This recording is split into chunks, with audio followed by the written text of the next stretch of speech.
ಆತ್ಮೀಯ ವಿದ್ಯಾರ್ಥಿಗಳೇ ಹಾಗೂ ಸ್ಪರ್ಧಾರ್ಥಿಗಳೇ, ನಾನು ನಿಮ್ಮ ಅಂಬರೀಶ್ ಗೋಂದಳಿ ಹಾಗೂ ತಮಗೆಲ್ಲರಿಗೂ ಅಂಬರೀಶ್ ಗೋಂದಳಿ ಶೈಕ್ಷಣಿಕ ಯೂಟ್ಯೂಬ್ ಚಾನಲ್ಗೆ ಆತ್ಮೀಯವಾದಂಥ ಸ್ವಾಗತ. ಮಕ್ಕಳೇ, ನೀವು ನನ್ನ ಚಾನಲ್ನ ಇನ್ನೂ ಸಬ್ಸ್ಕ್ರೈಬ್ ಆಗಿಲ್ವಾ? ಹಾಗಾದರೆ ಇಲ್ಲಿ ಕಾಣುವಂಥ ಒಂದು ಸಬ್ಸ್ಕ್ರೈಬ್ ಬಟನ್ನ ತಪ್ಪದೆ ಕ್ಲಿಕ್ ಮಾಡಿರಿ. ಹಾಗೆ ಪಕ್ಕದಲ್ಲಿ ಕಾಣುವಂಥ ಬೆಲ್ ಐಕಾನ್ ಕೂಡ ಕ್ಲಿಕ್ ಮಾಡಿರಿ. ಯಾಕೆ ನಾನು ಮುಂದೆ ಮಾಡುವಂಥ ಎಲ್ಲ ಶೈಕ್ಷಣಿಕ ವಿಡಿಯೋಗಳ ಮೊದಲ ಒಂದು ನೋಟಿಫಿಕೇಶನ್ ತಲುಪಬೇಕಾದ್ರೆ ಆ ಸಬ್ಸ್ಕ್ರೈಬ್ ಬಟನ್ನ ತಪ್ಪದೆ ಕ್ಲಿಕ್ ಮಾಡಿರಿ. ಹಾಗೂ ನಿಮ್ಮ ಎಲ್ಲ ಸ್ನೇಹಿತರು ಕೂಡ ಒಂದು ವಿಡಿಯೋನ ಶೇರ್ ಮಾಡಿರಿ. ವಿದ್ಯಾರ್ಥಿಗಳೇ, ನಾನಿವತ್ತು 10ನೇ ತರಗತಿಯಲ್ಲಿ ಬರುವಂಥ ಹಿಂದಿ ಪಾಠ ಮೇರಾ ಬಚ್ಪನ್ ಅನ್ನುವಂಥ ಒಂದು ಪಾಠದ ಬಗ್ಗೆ ವಿಡಿಯೋನ ಮಾಡ್ತಾ ಇದ್ದೀನಿ. ಮಕ್ಕಳೇ, ನಾನು ಹಿಂದಿನ ಒಂದು ವಿಡಿಯೋಗಳಲ್ಲಿ 10ನೇ ತರಗತಿಗೆ ಸಂಬಂಧಪಟ್ಟಂಥ ವ್ಯಾಕರಣ ಮತ್ತು ಪದ್ಯ ಮತ್ತು ಪಾಠಗಳನ್ನು ಕೂಡ ವಿಡಿಯೋನ ಮಾಡಿದ್ದೇನೆ. ನೀವು ಇನ್ನೂವರೆಗೂ ಆ ಒಂದು ವಿಡಿಯೋಗಳನ್ನು ನೋಡ್ತಾ ಇದ್ದರೆ ದಯವಿಟ್ಟು ನನ್ನ ಚಾನಲ್ಗೆ ಒಮ್ಮೆ ಭೇಟಿ ನೀಡಿ ಆ ಎಲ್ಲ ವಿಡಿಯೋಗಳನ್ನು ಒಮ್ಮೆ ನೋಡಿ ನಂತರ ಈ ಒಂದು ವಿಡಿಯೋನ ನೋಡಿ ಅಂತೇಳಿ ಕೇಳ್ಕೊಳ್ತಾ ಇದ್ದೀನಿ. ಮಕ್ಕಳೇ, ನೀವು ನನ್ನ ಚಾನಲ್ನ ಸಬ್ಸ್ಕ್ರೈಬ್ ಆಗದೇ ಇದ್ದರೆ ದಯವಿಟ್ಟು ಕೆಳಗೆ ಕಾಣುವಂಥ ಒಂದು ಸಬ್ಸ್ಕ್ರೈಬ್ ಬಟನ್ನ ತಪ್ಪದೆ ಕ್ಲಿಕ್ ಮಾಡಿರಿ. ಹಾಗೆ ನಾನು ಮುಂದೆ ಮಾಡುವಂಥ ಎಲ್ಲ ವಿಡಿಯೋಗಳ ಮೊದಲ ನೋಟಿಫಿಕೇಶನ್ ತಪ್ಪದೆ ಪಡೀರಿ. ಹಾಗೆ ಒಂದು ವಿಡಿಯೋನ ನೀವು ಅಷ್ಟೇ ನೋಡದೆ ನಿಮ್ಮ ಎಲ್ಲ ಸ್ನೇಹಿತರಿಗೂ ಹಾಗೂ 10ನೇ ತರಗತಿಯಲ್ಲಿ ಓದುತ್ತಿರುವಂಥ ಎಲ್ಲ ವಿದ್ಯಾರ್ಥಿಗಳು ಕೂಡ ಶೇರ್ ಮಾಡಿರಿ. ಯಾಕಂದರೆ ಕರೋನಾ ಕಾರಣಕ್ಕಾಗಿ ಯಾವುದೇ ಒಂದು ತರಗತಿಗಳು ಸರಿಯಾದ ರೀತಿಯಲ್ಲಿ ನಡೆದಿರುವುದರಿಂದ ಅವರು ಕೂಡ ಮನೆಯಲ್ಲಿ ಅಭ್ಯಾಸವನ್ನು ಮಾಡಲಿ ಅಂತ ಹೇಳ್ತಾ ಒಂದು ವಿಡಿಯೋನ ನಾನು ಇವತ್ತು ಮಾಡ್ತಾ ಇದ್ದೀನಿ. ಬನ್ನಿ ಮಕ್ಕಳೇ, ಸಮಯವನ್ನು ವ್ಯರ್ಥ ಮಾಡದೆ ಇವತ್ತಿನ ಒಂದು ವಿಡಿಯೋನ ಪ್ರಾರಂಭಿಸೋಣ. ನೋಡ್ರಿ, ಈ ಐದನೇ ಪಾಠ ಯಾವಪ್ಪ ಅಂದರೆ ಮೇರಾ ಬಚ್ಪನ್ ಅಂದರೆ ನನ್ನ ಬಾಲ್ಯ. ಅಂದರೆ ಅಬ್ದುಲ್ ಕಲಾಂ ಅವರು ತಮ್ಮ ಒಂದು ಬಾಲ್ಯದ ಜೀವನದ ಬಗ್ಗೆ ಅಂದರೆ ಡಾಕ್ಟರ್ APJ ಅಬ್ದುಲ್ ಕಲಾಂ ಅವರು ತಮ್ಮ ಬಾಲ್ಯ ಜೀವನದ ಬಗ್ಗೆ ಒಂದು ಪಾಠದ ಮುಖಾಂತರ ನಿಮಗೆಲ್ಲ ತಿಳಿಸ್ತಾ ಇದ್ದಾರೆ. ಯಾಕಂದರೆ ಬನ್ನಿ, ಈ ನನ್ನ ಬಾಲ್ಯ ಅಥವಾ ಮೇರಾ ಬಚ್ಪನ್ ಅನ್ನೋ ಒಂದು ಪಾಠದ ಬಗ್ಗೆ ಸಂಕ್ಷಿಪ್ತವಾಗಿ ನೋಡ್ಕೊಂಬರೋಣ. ಈ ಒಂದು ಪಾಠ ನೋಡೋದಕ್ಕಿಂತ ಮುಂಚೆ ಆ ಲೇಖಕರ ಒಂದು ಸಂಕ್ಷಿಪ್ತ ಪರಿಚಯವನ್ನು ನೋಡೋಣ. प्रिय छात्रों, देखिए ये लेखक का परिचय. आउल फकीर जैनुलाब्दीन अब्दुल कलाम जी का जन्म 15-10-1931 को हुआ. ನೋಡ್ರಿ, ಈ ಒಂದು ಪಾಠದ ಮುಖ್ಯ ವ್ಯಕ್ತಿಯಾದಂಥ ಡಾಕ್ಟರ್ APJ ಅಬ್ದುಲ್ ಕಲಾಂ ಅವರ ಒಂದು ಜನ್ಮ ಯಾವಾಗಪ್ಪ ಅಂದರೆ 15-10-1930 ಇವರು ಜನಿಸ್ತಾರೆ. बड़े वैज्ञानिक डॉक्टर APJ अब्दुल कलाम जी 25/7/2012 से 24/7/2007 तक हमारे देश के राष्ट्रपति थे. ನೋಡ್ರಿ, ಈ ಪಾಠದ ಲೇಖಕರಾದಂಥ ಡಾಕ್ಟರ್ APJ ಅಬ್ದುಲ್ ಕಲಾಂ ಅವರು ಎಷ್ಟು ಅಂದರೆ 25/7/2002ರಿಂದ 24/7/2007 ಕೂಡ ನಮ್ಮ ದೇಶದ ಒಬ್ಬ ರಾಷ್ಟ್ರಪತಿಯಾಗಿ ತಮ್ಮ ಕಾರ್ಯವನ್ನು ನಿರ್ವಹಿಸಿದರು. ಯಾರು? ನಮ್ಮ ದೇಶದ ರಾಷ್ಟ್ರಪತಿಯಾಗಿ ಡಾಕ್ಟರ್ ಅಬ್ದುಲ್ ಕಲಾಂ ಅವರು ಕಾರ್ಯವನ್ನು ನಿರ್ವಹಿಸ್ತಾರೆ. ಮಕ್ಕಳೇ, देश के आदर्श तथा जनवादी राष्ट्रपति के नाम से भारत के करोड़ हृदयों में प्रतिष्ठित कलाम जी अपनी 82 वर्षों की उम्र में भी अनेक सामाजिक प्रगतिशील आंदोलन में अत्यंत सक्रिय रहे. ನೋಡ್ರಿ, ಇವತ್ತು ಡಾಕ್ಟರ್ APJ ಅಬ್ದುಲ್ ಕಲಾಂ ಅವರು ದೇಶದ ಆದರ್ಶ ಅಥವಾ ಜನತಾವಾದಿ ರಾಷ್ಟ್ರಪತಿ ಅನ್ನುವಂಥ ಒಂದು ಹೆಸರಿನಲ್ಲಿ ಭಾರತದ ಕೋಟಿ ಜನರ ಒಂದು ಹೃದಯದಲ್ಲಿ ಏನಂತ ಸ್ಥಾನವನ್ನು ಇವತ್ತು ಪಡ್ಕೊಂಡಿದ್ದಾರೆ. ನೋಡಿರಿ, ಆ ರೀತಿ ಜನರು ಅವ್ರನ್ನ ಏನು ಮಾಡ್ತಿದ್ರಪ್ಪ ಅಂದರೆ ಗೌರವಿಸ್ತಾ ಇದ್ರು. प्रतिष्ठित कलाम जी अपनी 82 वर्षों की उम्र में भी अनेक सामाजिक प्रगतिशील आंदोलन में अत्यंत सक्रिय रहे. ನೋಡ್ರಿ, ಇವರು ತಮ್ಮ 82ರ ಒಂದು ಇಳಿ ವಯಸ್ಸಿನಲ್ಲೂ ಕೂಡ ಏನು ಮಾಡ್ತಾ ಇದ್ರಪ್ಪ ಅಂದರೆ ಹಲವಾರು ಒಂದು ಸಾಮಾಜಿಕ ಕಾರ್ಯಗಳಲ್ಲಿ ಕೂಡ ತಮ್ಮ ಪಾತ್ರವನ್ನು ನಿರ್ವಹಿಸ್ತಾ ಇದ್ರು. ಅಂದರೆ ಎಲ್ಲ ಒಂದು ಕಾರ್ಯಗಳು ಕೂಡ ತಮ್ಮ ಸಕ್ರಿಯ ಪಾತ್ರವನ್ನು ಇವರು ನಿರ್ವಹಿಸ್ತಾ ಇದ್ರು. ಯಾವ ಒಂದು ಕೆಲಸ ಮಾಡಲಿಕ್ಕೆ ಕೂಡ ಇವರು ಮುಂದೆ ಬರ್ತಾ ಇದ್ರು. बच्चों तथा युवकों के चैतन्यशील एवं बहुमुखी व्यक्तित्व के निर्माणार्थ अपने नए अभियान का मंत्र था. ನೋಡ್ರಿ, ಇವ್ರು ಏನು ಮಾಡ್ತಿದ್ರಪ್ಪ ಅಂದರೆ ಮಕ್ಕಳಿಗಾಗಿ ಮತ್ತು ಯುವಕರಿಗಾಗಿ ತಮ್ಮ ಒಂದು ಹಲವಾರು ರೀತಿಯ ನಿಯಮಗಳನ್ನು ಇವರು ಜಾರಿ ತರ್ತಾ ಇದ್ರು.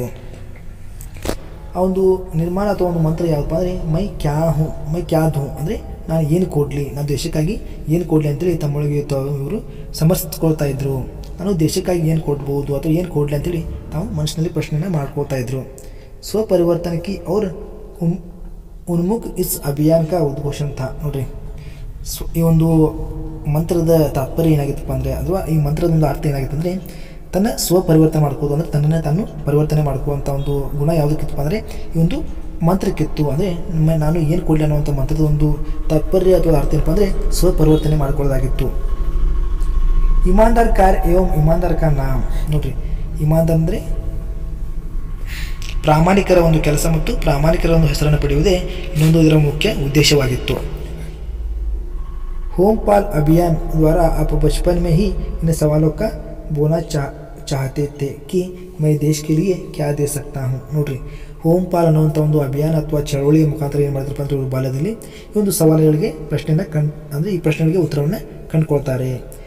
ಅದೇನಪ್ಪ ಅಂದರೆ ಮೈ ದೇಶ ಕೆ ಲಿಯೆ ಕ್ಯಾ ದೇ ಸಕ್ತಾ ಹೂँ. ನೋಡಿರಿ, ನಾನು ದೇಶಕ್ಕಾಗಿ ಏನು ಕೊಡಬಲ್ಲೆ ಅನ್ನುವಂಥದ್ದನ್ನು ಈ ಹೋಮ್ಪಾಲ್ ಅನ್ನುವಂಥ ಒಂದು ಚಳವಳಿಯ ಮುಖಾಂತರ ಅವರು ತಮ್ಮ ಬಾಲ್ಯದಲ್ಲಿ ಈ ಪ್ರಶ್ನೆಗೆ ಉತ್ತರವನ್ನು ಕಂಡುಕೊಂಡ್ರು. ಇನ್ನು ಹೆಚ್ಚಿನ ಒಂದು ಅಬ್ದುಲ್ ಕಲಾಂ ಅವರ ಪರಿಚಯವನ್ನು ನೀವು ನೋಡಬೇಕಾದ್ರೆ ಅಥವಾ ಹೆಚ್ಚಿನ ಒಂದು ಮಾಹಿತಿಯನ್ನು ನೀವು ಪಡ್ಕೊಳ್ಬೇಕಾದ್ರೆ ಇಲ್ಲಿ ಕೆಳಗಡೆ ಒಂದು ವೆಬ್ಸೈಟನ್ನು ಕೊಟ್ಟಿದ್ದಾರೆ. ಈ ವೆಬ್ಸೈಟ್ಗೆ ಭೇಟಿ ನೀಡೋದ್ರ ಮುಖಾಂತರ ಅವರು ಹೆಚ್ಚಿನ ಒಂದು ಜೀವನ ಚರಿತ್ರೆಯನ್ನು ನಾವು ಅಧ್ಯಯನವನ್ನು ಮಾಡ್ಬೋದು ಮಕ್ಕಳೇ. ಇನ್ನು ಈ ಪಾಠದ ಒಂದು ಶಬ್ದಾರ್ಥಗಳನ್ನು ನೋಡೋಣ. ಕಸ್ಬಾ ಅಂದರೆ ಛೋಟಾ ಶಹರ್ ಅಂದರೆ ಚಿಕ್ಕ ಒಂದು ನಗರ. ಛೋಟಾ ಶಹರ್ ಅಂದರೆ ಚಿಕ್ಕ ನಗರ. ಜೀವನ್ ಸಂಗಿನಿ ಅಂದರೆ ಹೆಂಡತಿ ಅಥವಾ ಪತ್ನಿ. ರೋಜಾನ ಅಂದರೆ ದಿನನಿತ್ಯ. ಕದ್ ಅಂದರೆ ಕಾಟಿ ಅಂದರೆ ಕಟ್ಟಿಗೆ. ದೇಹ ಕಾ ಘಟನ್ ಅಂದರೆ ಇನ್ನೊಂದು ಅರ್ಥದಲ್ಲಿ ಏನಪ್ಪ ಅಂದರೆ ಶರೀರದ ಒಂದು ಅಂಗ. ಸಮುಚಿತ್ ಅಂದರೆ ಯೋಗ್ಯವಾದ. ಪುಚ್ತೇನಿ ಅಂದರೆ ಪೈತೃಕ. ಜೋ ಪೀಳಿಯೋ ಸೆ ಚಲಾ ಆತಾ ಹೋ ಅಂದರೆ ಪೀಳಿಗೆಯಿಂದ ಪೀಳಿಗೆಗೆ ನಡೆದು ಬರುವಂಥ ಒಂದು ಪದ್ಧತಿ. ಜೋ ಕೊಯ್ ಪೀಳಿಯೋ ತಕ್ ಚಲ ಜಾಯ್ ಅಂದರೆ ಎಲ್ಲ ಪೀಳಿಗೆಗಳ ಮುಖಾಂತರ ಹೋಗುವುದು. ಬಹುಲ್ ಅಂದರೆ ಹೆಚ್ಚಿಗೆ ಅಥವಾ ಬಹುತ್. ಪೌಫಟ್ನ ಮುಹಾವರ. ಪ್ರಭಾತೋನ ಅಂದರೆ ಬೆಳಿಗ್ಗೆ ಆಗುವುದು. ಇದೊಂದು ಗಾದೆ ಮಾತು. ಬುನಿಯಾದ್ ಅಂದರೆ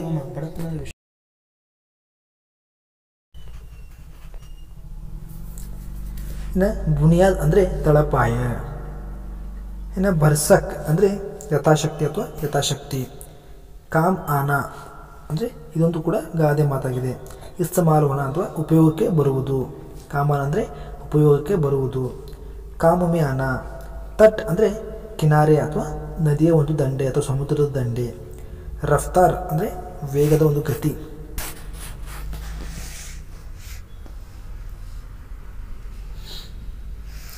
ವೇಗವಾಗಿ ಅಥವಾ ವೇಗದ ಒಂದು ಗತಿ.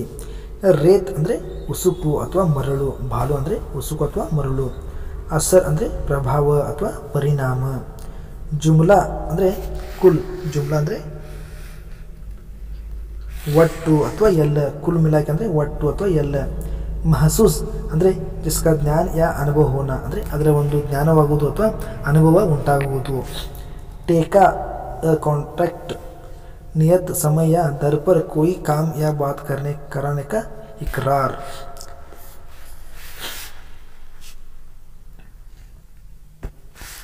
ಇಲ್ಲಿ ಟೇಕಾ ಅಂದರೆ ದಲಾಲ್ ಅಥವಾ ಕಾರ್ಕುನ್ ಅಂತ ನಾವು ಶಾರ್ಟಾಗಿ ಕರಿಬಹುದು. ಯಾವುದೇ ಒಂದು ಕೆಲಸವನ್ನು ಮಾಡಿಸುವ ಅಥವಾ ಮಾಡಿಸ್ಲಿಕ್ಕೆ ತಿಳಿಸುವಂಥ ವ್ಯಕ್ತಿಗೆ ನಾವು ಕರಿತೀವಿ ಟೇಕಾ ಅಂತೇಳಿ ಕರಿತೀವಿ. ಹತಪ್ರಭ್ ಅಂದರೆ ನಿಸ್ತೇಜ. ಕರಿಬನ್ ಅಂದರೆ ಬರೋಬ್ಬರಿ. ಕರಿಬನ್ ಅಂದರೆ ಲಗ್ಭಗ್ ಅಂದರೆ ಬರೋಬ್ಬರಿ. ಸ್ತರ್ ಅಂದರೆ ಮಾನ ಅಥವಾ ಸಮವಾಗಿ. ಸ್ತರ್ ಅಂದರೆ ಸಮವಾಗಿ. ಉಪಲಬ್ಧಿ ಅಂದರೆ ಪ್ರಾಪ್ತಿಯಾಗುವುದು ಅಥವಾ ದೊರೆಯುವುದು. ದಾಯರಾ ಅಂದರೆ ಕಾರ್ಯಕ್ಷೇತ್ರ. ವೃತ್ತ. ಅಕ್ಸರ್ ಅಂದರೆ ರಾಜ್ಯ ಅಥವಾ ಯಾವಾಗಲೂ. ಅಧಿಕಾರ. ವಿತರಕ್ ಅಂದರೆ ಹಂಚುವವ ಅಥವಾ ಬಾಂಟನೆ ವಾಲ ಅಂದರೆ ಹಂಚುವವ. ಕಾರೋಬಾರ ಅಂದರೆ ಕಾರ್ಯ ವ್ಯಾಪಾರ ಅಥವಾ ವ್ಯಾಪಾರ ನಡೆಸುವವ. ಕಾರ್ಯವ್ಯಾಪಾರ ಅಂದರೆ ವ್ಯಾಪಾರ ನಡೆಸುವವ. ವಿದ್ಯಾರ್ಥಿಗಳೇ, ಇನ್ನು ಪಾಠದ ಕಡೆಗೆ ಗಮನವನ್ನು ಕೊಡೋಣ. ಮೊದಲು ನಾವು ನೋಡೋದಾದರೆ ಮೇರಾ ಜನ್ಮ ಮದ್ರಾಸ್ ರಾಜ್ಯ अब तमिलनाडु के रामेश्वरम कस्बे में एक ಮಧ್ಯವರ್ಗೀಯ ಪರಿವಾರ में हुआ था. ನೋಡ್ರಿ, ಮೇರಾ ಅಂದರೆ ಲೇಖಕ ಅವರು ತಮ್ಮ ಜನ್ಮ ವೃತ್ತಾಂತವನ್ನಲ್ಲಿ ನಿಮಗೆಲ್ಲ ತಿಳಿಸ್ತಾ ಇದ್ದಾರೆ. ಅವರು ತಮ್ಮ ಬಗೆಯಲ್ಲಿ ಹೇಳ್ಕೊಳ್ತಾ ಇದ್ದಾರೆ ಮಕ್ಕಳೇ. ಮೇರಾ ಅಂದರೆ ಲೇಖಕರಾದಂಥ ಅಬ್ದುಲ್ ಕಲಾಂ ಅವರ ಒಂದು ಜನ್ಮ ಎಲ್ಲಾಗತ್ತಪ್ಪ ಅಂದರೆ ಮದ್ರಾಸ್ ರಾಜ್ಯ ಅಂದರೆ ಈಗಿರುವಂಥ ಒಂದು ತಮಿಳುನಾಡು ರಾಜ್ಯದ ರಾಮೇಶ್ವರಂ ಅನ್ನುವಂಥ ಒಂದು ಚಿಕ್ಕ ಊರಿನಲ್ಲಿ ಇವರು ಅದು ಅಂಥ ಒಂದು ಕುಟುಂಬದಲ್ಲಿ ಜನಿಸ್ತಾರಪ್ಪ ಅಂದರೆ ಮಧ್ಯವರ್ಗೀಯ ಒಂದು ಕುಟುಂಬದಲ್ಲಿ ಇವರು ಜನಿಸ್ತಾರೆ. ಕಸ್ಬೆ ಅಂದರೆ ಒಂದು ಚಿಕ್ಕ ಊರು. ಕಸ್ಬೆ ಅಂದರೆ ಒಂದು ಚಿಕ್ಕ ಊರು ಅಂದರೆ ರಾಮೇಶ್ವರಂನಲ್ಲಿ ಬರುವಂಥ ಒಂದು ಚಿಕ್ಕ ಊರಿನಲ್ಲಿ ಇವರು ಅದು ಒಂದು ಮಧ್ಯಮ ಕುಟುಂಬದಲ್ಲಿ ಜನಿಸ್ತಾರೆ ಮಕ್ಕಳೇ. ಮಧ್ಯವರ್ಗೀಯ ಅಂದರೆ ಒಂದು ಆ ಕಡೆ ಶ್ರೀಮಂತರು ಅಲ್ಲ ಮತ್ತು ಈ ಕಡೆ ತೀರಾ ಬಡವರು ಅಲ್ಲ ಅಂಥ ಒಂದು ಕುಟುಂಬದಲ್ಲಿ ಇವರು ಜನಿಸ್ತಾರೆ. मेरे पिता जैनुलाब्दीन की कोई बहुत अच्छी औपचारिक शिक्षा नहीं हुई थी और न ही वे कोई बहुत धनी व्यक्ति थे. ನೋಡ್ರಿ, ಇವರು ತಮ್ಮ ತಂದೆಯ ಬಗ್ಗೆ ತಿಳಿಸ್ಕೊಡ್ತಾ ಇದ್ದಾರೆ ನೋಡ್ರಿ. ಇವ್ರ ತಂದೆ ಆದಂಥ ಜೈನುಲ್ ಅಬ್ದೀನ್ ಅವರು ಹೇಳಿಕೊಳ್ಳುವಂಥ ಶಿಕ್ಷಣವನ್ನು ಕೂಡ ಇವರು ಪಡ್ಕೊಂಡಿರಲಿಲ್ಲ. ಹಾಗೆ ಇವರು ದೊಡ್ಡ ಸಂಪತ್ತನ್ನು ಹೊಂದಿರುವಂಥ ವ್ಯಕ್ತಿ ಕೂಡ ಆಗಿರಲಿಲ್ಲ. ಆ ರೀತಿ ಇವರು ಒಂದು ಮಧ್ಯಮದ ರೀತಿಯಲ್ಲಿ ತಮ್ಮ ಜೀವನವನ್ನು ನಡೆಸ್ಕೊಂಡು ಹೋಗ್ತಾ ಇರ್ತಾರೆ ಮಕ್ಕಳು. ಯಾರು? ಈ ಅಬ್ದುಲ್ ಕಲಾಂ ಅವರ ತಂದೆ ಆದಂಥ ಜೈನುಲ್ ಅಬ್ದೀನ್. ಇವರು ಹೇಳಿಕೊಳ್ಳುವಂಥ ಶಿಕ್ಷಣವನ್ನು ಕೂಡ ಪಡ್ಕೊಂಡಿರಲಿಲ್ಲ. ಹಾಗೆ ಊರಿನಲ್ಲಿ ಅಥವಾ ಗ್ರಾಮದಲ್ಲಿ ದೊಡ್ಡ ಶ್ರೀಮಂತ ವ್ಯಕ್ತಿ ಕೂಡ ಆಗಿರಲಿಲ್ಲ. इसके बावजूद भी बुद्धिमान थे और उनमें उदारता की सच्ची भावना थी ನೋಡ್ರಿ. ಇಷ್ಟಲ್ಲದೆ ಇದರ ಹೊರತಾಗಿ ಕೂಡ इसके बावजूद ಅಂದರೆ ಇದರ ಹೊರತಾಗಿ ಕೂಡ ಅವರು ಶಾಲೆಯನ್ನು ಕಲಿದಿದ್ರು ಕೂಡ ಅವರು ಬುದ್ಧಿವಂತ ವ್ಯಕ್ತಿಯಾಗಿದ್ದರು ನೋಡ್ರಿ. ಅವರು ಶಾಲೆಯನ್ನು ಕಲಿದಿದ್ರು ಕೂಡ ಅವರು ಬುದ್ಧಿವಂತ ವ್ಯಕ್ತಿಯಾಗಿದ್ದರು. ಹಾಗೆ ಅವರಲ್ಲಿ ಎಂಥ ಗುಣ ಇತ್ತು ಅಂದರೆ ಉದಾರತೆ ಅದು ಉದಾರತೆಯ ಗುಣ ಮತ್ತು ಸಚ್ಚೆ ಅಂದರೆ ನಿಜವಾದ ಭಾವನೆಗಳು ಅವರಲ್ಲಿ ತುಂಬಿಕೊಂಡಿದ್ದುವಂತೆ. ಅವರಲ್ಲಿ ಶಿಕ್ಷಣವನ್ನು ಪಡೆದಿದ್ರು ಕೂಡ ಅವರು ಒಬ್ಬ ಬುದ್ಧಿವಂತ ವ್ಯಕ್ತಿಯಾಗಿದ್ದರು. ಹಾಗೆ ಅವರಲ್ಲಿ ಒಂದು ಒಳ್ಳೆಯ ಗುಣಗಳು ಅಥವಾ ಉದಾರತೆಯ ಗುಣಗಳ ಜೊತೆಗೆ ಒಂದು ಒಳ್ಳೆಯ ಭಾವನೆಗಳಿಂದ ಅವರು ತುಂಬಿಕೊಂಡಿದ್ರು. ಮೇರಿ ಮಾ ಅಶಿಯಮ್ಮ ಉನಕ್ಕೆ ಆದರ್ಶ ಜೀವನ ಸಂಗಿನಿ ಥಿ ನೋಡ್ರಿ. ಇವರ ತಂದೆ ಜೈನುಲ್ ಅಬ್ದೀನ್ ಹಾಗೂ ಇವರ ತಾಯಿ ಯಾರಂತ ಯಾರಪ್ಪ ಅಂದರೆ ಆಶಿಯಮ್ಮ. ಅವರ ತಂದೆಯ ಒಬ್ಬ ಆದರ್ಶ ಜೀವನ ಸಂಗಾತಿಯಾಗಿದ್ದರು. ಅಂದರೆ ಇವರ ತಂದೆಯ ಹಿಂದೆ ಅಥವಾ ಬೆನ್ನ ಹಿಂದೆ ಸಪೋರ್ಟನ್ನು ನೀಡುವಂಥ ಒಬ್ಬ ಉತ್ತಮ ಪತ್ನಿಯಾಗಿ ಯಾರಿದ್ರಪ್ಪ ಅಂದರೆ ಆಶಿಯಮ್ಮ ಆಗಿದ್ದರು. मेरे माता पिता को हमारे समाज में एक आदर्श दंपति के रूप में देखा जाता था ನೋಡ್ರಿ. ಈ ಅಬ್ದುಲ್ ಕಲಾಂ ಅವರ ತಂದೆ ತಾಯಿಯನ್ನು ಅವರೊಂದು ಸಮಾಜದಲ್ಲಿ ಯಾವ ರೀತಿ ಕಾಣ್ತದಪ್ಪ ಅಂದರೆ ಒಬ್ಬ ಆದರ್ಶ ದಂಪತಿಗಳ ರೂಪದಲ್ಲಿ ಅಥವಾ ರೀತಿಯಲ್ಲಿ ಅವರನ್ನು ಎಲ್ಲ ಸಮಾಜದ ವ್ಯಕ್ತಿಗಳು ಕೂಡ ನೋಡ್ತಾ ಇದ್ರು. ಅಂದರೆ ಇಂಥ ಒಬ್ಬ ಪತಿ ಪತ್ನಿ ಎಲ್ಲೂ ಕೂಡ ಇಲ್ಲ ಅಂಥೇಳಿ ಆ ಒಂದು ರೀತಿಯಲ್ಲಿ ಅವ್ರನ್ನ ಎಲ್ಲರೂ ಕಾಣ್ತಾ ಇದ್ರು.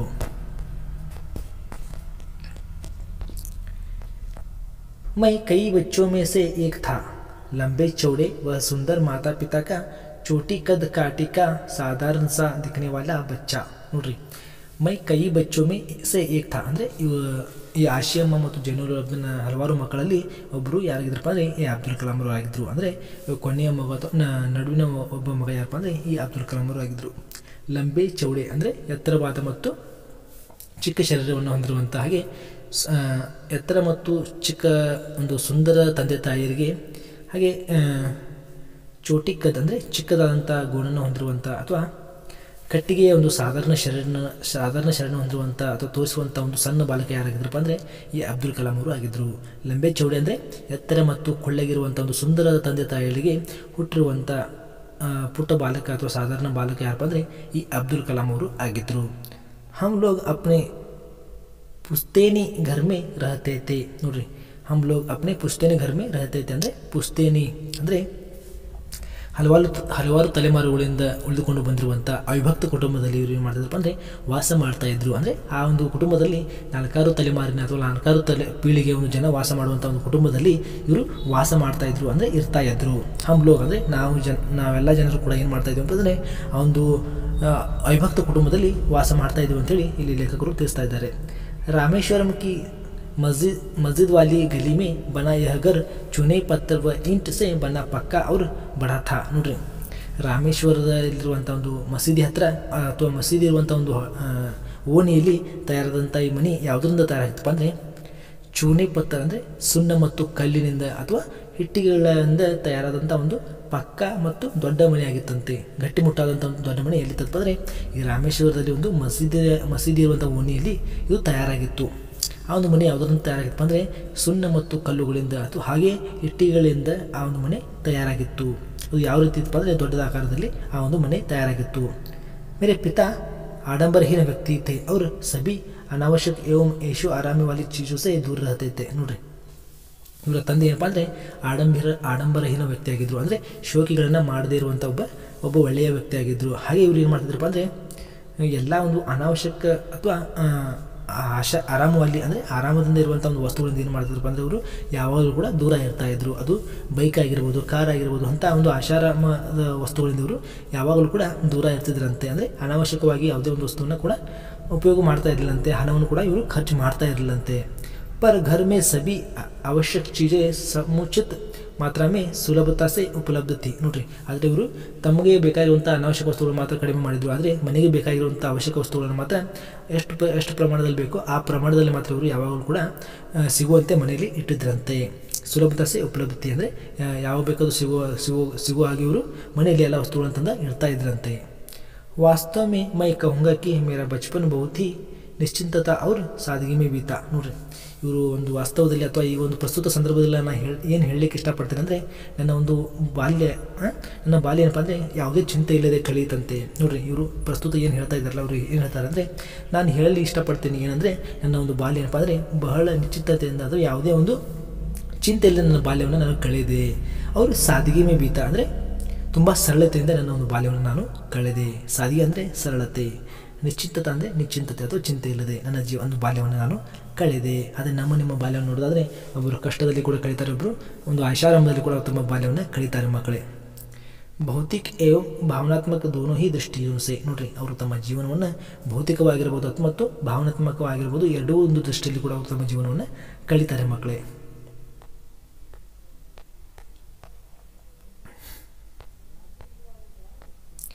मैं प्राय अपनी माँ के साथ ही रसोई में नीचे बैठकर खाना खाया करता था ನೋಡ್ರಿ ನಾನು ಯಾವಾಗಲೂ ಕೂಡ ನನ್ನ ತಾಯಿ ಜೊತೆ ಏನು ಮಾಡ್ತಾ ಇದ್ದೆ ಅಡುಗೆ ಮನೆಯಲ್ಲಿ ಕೆಳಗಡೆ ಕುಳಿತು ಊಟ ಮಾಡ್ತಾ ಇದ್ದೆ ಅಂತೇಳಿ ಹೇಳ್ತಾ ಇದ್ದಾರೆ ಮಾँ के साथ रसोई में ಅಂದರೆ ಅಡುಗೆ ಮನೆಯಲ್ಲಿ ರಸೋಯಿ ಅಂದರೆ ಅಡುಗೆ ಮನೆಯಲ್ಲಿ ನೀಚೆ बैठकर ಅಂದರೆ ಕೆಳಗಡೆ ಕುಳಿತುಕೊಂಡು ನಾನು ಊಟವನ್ನು ಮಾಡ್ತಾ ಇದ್ದೆ ಖಾನಾ ಖಾಯಾ ಕರ್ತತ ಅಂದರೆ ಊಟವನ್ನು ಮಾಡ್ತಾ ಇದ್ದೆ ಅಂದರೆ ಇವರು ಯಾವಾಗಲೂ ಕೂಡ ತನ್ನ ತಾಯಿ ಜೊತೆನೇ ಅಡುಗೆ ಮನೆಯಲ್ಲಿ ಕೆಳಗಡೆ ಕುಳಿತು ಊಟ ಮಾಡ್ತಾ ಇದ್ರಂತೆ वे मेरे सामने केले का पत्ता बिछाती और फिर उस पर चावल एवं सुगंधित स्वादिष्ट सांबार डालती ನೋಡ್ರಿ ಅವರು ಇವರ ಎದುರುಗಡೆ ಕೂತು ಅಮ್ಮ ಏನು ಮಾಡ್ತಿದ್ರಪ್ಪ ಅಂದರೆ ಈ ಅಬ್ದುಲ್ ಕಲಾಂ ಅವರು ಎದುರುಗಡೆ ಕೂತು ಅವರ ಮುಂದೆ ಅಬ್ದುಲ್ ಕಲಾಂ ಅವರ ಮುಂದೆ ಒಂದು ಬಾಳೆ ಎಲೆಯನ್ನು ಹರಡಿ ಅಥವಾ ಬಾಳೆ ಎಲೆಯನ್ನು ಹಾಸಿ ಅದರಲ್ಲಿ ಸ್ವಲ್ಪ ಅನ್ನವನ್ನು ಹಾಕಿ ಅದರಲ್ಲಿ ಅನ್ನದಲ್ಲಿ ಏನಪ್ಪ ಅಂದರೆ ಸುಗಂಧದಿಂದ ತುಂಬಿರುವಂಥ ಹಾಗೂ ಸ್ವಾದಿಷ್ಟವಾದಂಥ ಸಾಂಬಾರನ್ನು ಹಾಕ್ತಾ ಇದ್ರಂತೆ ಆ ಅನ್ನದಲ್ಲಿ ಸುಗಂಧ ಭರಿತ ಮತ್ತು ಸ್ವಾದಿಷ್ಟತೆಯಿಂದ ತುಂಬಿರುವಂಥ ಒಂದು ಸಾಂಬಾರನ್ನು ಹಾಕ್ತಾಯಿದ್ರು साथ में घर का बना आचार और नारियल की ताजी चटनी भी होती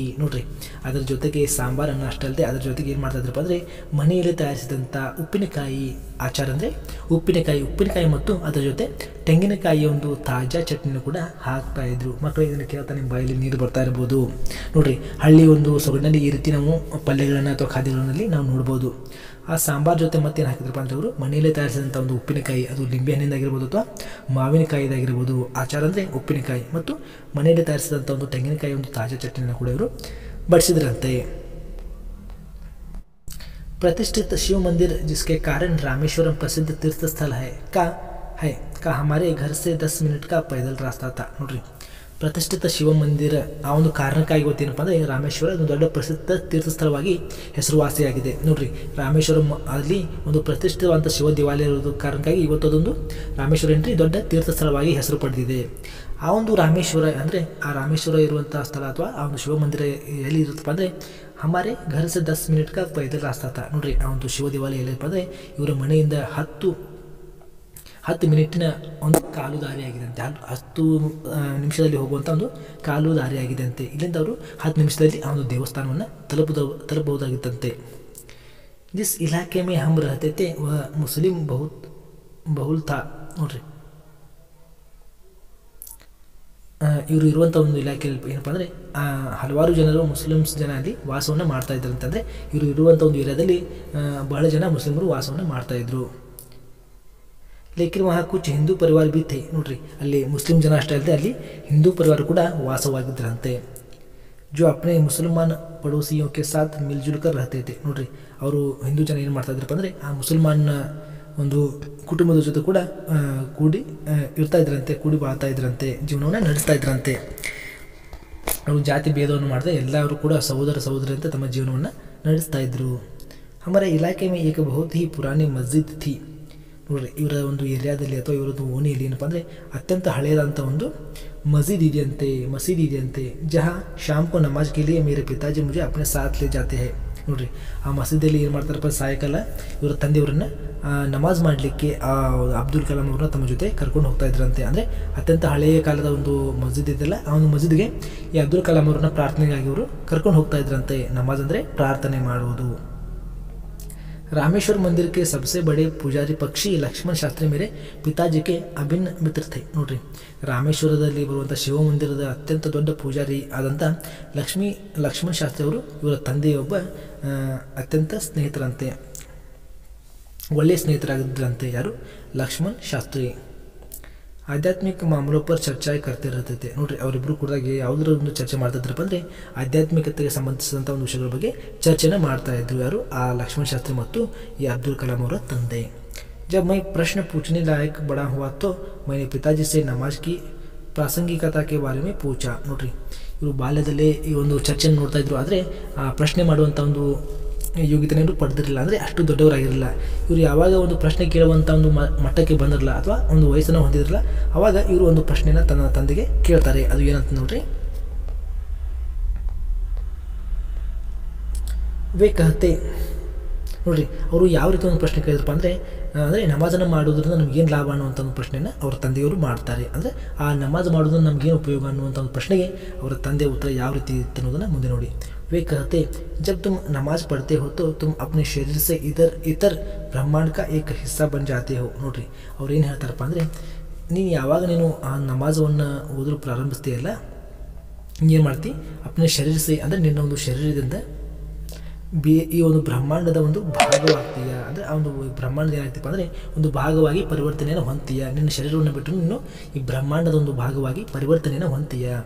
जिसमें दौलत, आयु, जाति या धर्म पंथ का कोई भेदभाव नहीं होता. ನೋಡ್ರಿ ಆ ಬ್ರಹ್ಮಾಂಡದ ಭಾಗವಾಗಿ ಯಾವ ನೀನು ಮಾರ್ಪಡ್ತೀಯಲ್ಲ ಅಥವಾ ಪರಿವರ್ತನೆ ಹೊಂದ್ತೀಯಲ್ಲ, ಆ ಒಂದು ಬ್ರಹ್ಮಾಂಡದಲ್ಲಿ ಅಥವಾ ಒಂದು ಭಾಗದಲ್ಲಿ ಅಲ್ಲಿ ಆಸ್ತಿ, ಆಯುಷ್ಯ ಮತ್ತು ಜಾತಿ ಅಥವಾ ಧರ್ಮ ಪಂಥಗಳ ಯಾವುದೇ ಭೇದ ಭಾವ ಅಲ್ಲಿ ಇರೋದಿಲ್ಲ ಅಂತೇಳಿ ಲೇಖಕರು ಒಂದು ನಮಾಜನ ಒಂದು ಅರ್ಥವನ್ನು ತಾತ್ಪರ್ಯವನ್ನು ಈ ರೀತಿಯವರು ತಿಳಿಸ್ಕೊಡ್ತಾರೆ. ನಾವು ಮಾನವ ಜಾತಿ ಅಂದರೆ ನಾವು ಭೇದ ಭಾವ ಮಾಡ್ತೀವಿ, ಸಂಪತ್ತಿನ ಬಗ್ಗೆ ಆಸೆ ಪಡ್ತೀವಿ, ಆಯುಷ್ಯದ ಬಗ್ಗೆ ಗರ್ವವನ್ನು ಹೊಂದ್ತೀವಿ, ಧರ್ಮ ಪಂಥ ಅಂತೇಳಿ ಹಲವಾರು ರೀತಿಯಲ್ಲಿ ನಾವು ಜಗಳವನ್ನು ಆಡ್ತೀವಿ. ಆದರೆ ಈ ಒಂದು ನಮಾಜ್ ಮಾಡೋದ್ರಿಂದ, ಈ ನಮಾಜವನ್ನು ಮಾಡೋದ್ರಿಂದ ನಮ್ಮ ಶರೀರ ಅದು ಬೇರೆಯಾಗಿ ಅಂದರೆ ಒಂದು ಬ್ರಹ್ಮಾಂಡದ ಒಂದು ಭಾಗವಾದಾಗ ಅಲ್ಲಿ ಯಾವುದೇ ಒಂದು ಭೇದ ಭಾವವನ್ನು ಕೂಡ ನಾವು ಅಲ್ಲಿ ಕಾಣೋದಿಲ್ಲ ಅಂತೇಳಿ ತಮ್ಮ ಮಗನಿಗೆ ತಿಳಿಸಿ ಹೇಳ್ತಾರೆ. ಮಕ್ಕಳೇ, मुझे याद है पिताजी की दिनचर्या पौ फटने के पहले ही सुबह 4 बजे नमाज पढ़ने के साथ शुरू हो जाती थी. ನೋಡ್ರಿ ಅವ್ರು ಏನು ಹೇಳ್ತಾರಪ್ಪ ಅಂದರೆ, ನನಗೆ ನೆನಪಿದೆ, ಅದು ಏನಂದರೆ ನನ್ನ ತಂದೆಯವರು ಏನು ಮಾಡ್ತಾರಪ್ಪ ಅಂದರೆ, ನಮ್ಮ ತಂದೆಯವರು ದಿನಚರ್ಯ ಯಾವ ರೀತಿ ಪ್ರಾರಂಭ ಆಗ್ತದಪ್ಪ ಅಂದರೆ, ಸೂರ್ಯ ಉದಯಿಸೋದಕ್ಕಿಂತ ಮುಂಚೆನೇ ಏನು ಮಾಡ್ತಿದ್ರು ಅವರು, ಮುಂಜಾನೆ 4 ಗಂಟೆಗೆ ಏಳ್ತಾ ಇದ್ರು. ಅಂದರೆ ಪೌ ಫುಟ್ನೆಸ್ ಅಂದರೆ ಪ್ರಾತಃ ಕಾಲ ಅಥವಾ ಮುಂಜಾನೆ ಸಮಯ, ಅಂದರೆ ಸೂರ್ಯ ಹುಟ್ಟದೇ ಇರುವಂಥ ಒಂದು ಸಮಯದಲ್ಲಿ ಎದ್ದು 4 ಗಂಟೆಗೆ ಎದ್ದು ಏನು ಮಾಡ್ತಿದ್ರಪ್ಪ ಅಂದರೆ ಅವರು ನಮಾಜನ್ನು ಓದ್ತಾ ಇದ್ರು.